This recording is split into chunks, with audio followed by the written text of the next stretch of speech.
And remember when God promised you victory over one of the two groups, either the enemy army or the Quraysh caravan, and you desired to seize the caravan.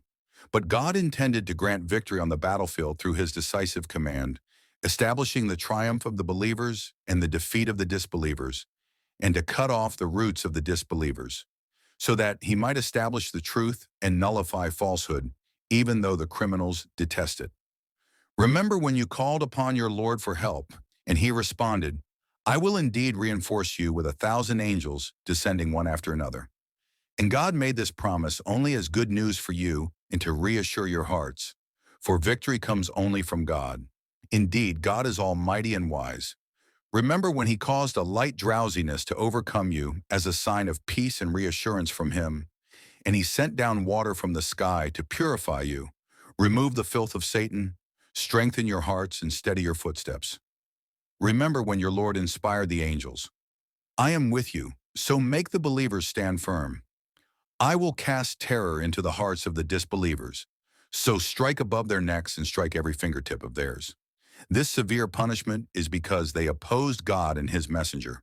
And whoever opposes God and his messenger should know that God is severe in punishment.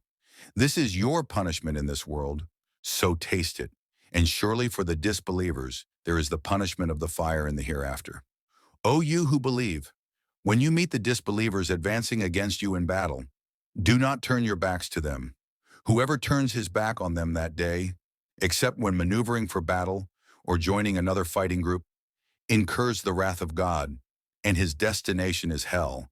And what an evil end it is. Do not boast of killing the enemy, for you did not kill them, but God killed them. And O prophet, when you threw dust or gravel, it was not you who threw, but God who threw, in order to test the believers with a good and honorable trial. God is all-hearing, all-knowing.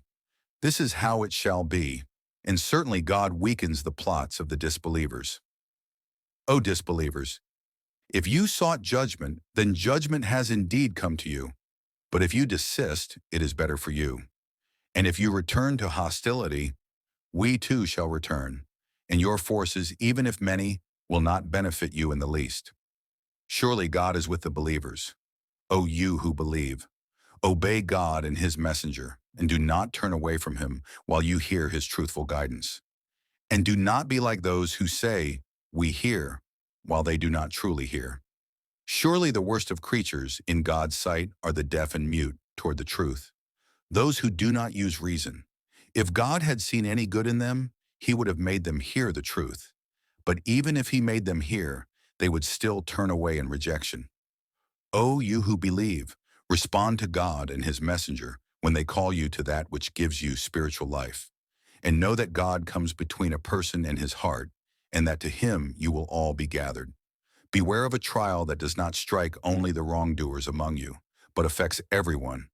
And know that God is severe in punishment.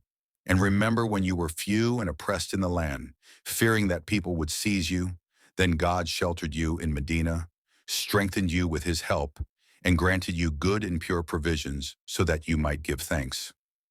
O you who believe, do not betray God and the messenger, or betray your mutual trust while you know how evil betrayal is.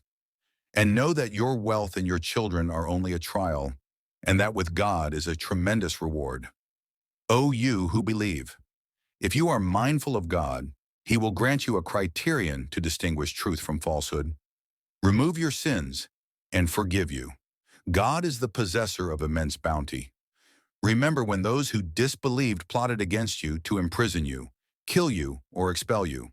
They plot, and God plots, and God is the best of planners. When our verses are recited to them, they say, we have heard if we wished we could say something similar. This is nothing but tales of the ancients.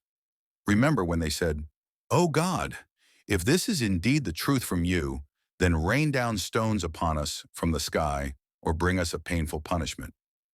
But God would not punish them while you are among them, nor would he punish them while they seek forgiveness. Yet what prevents God from punishing them when they bar people from the sacred mosque, though they are not its rightful guardians? Its true guardians are only the righteous, but most of them do not know.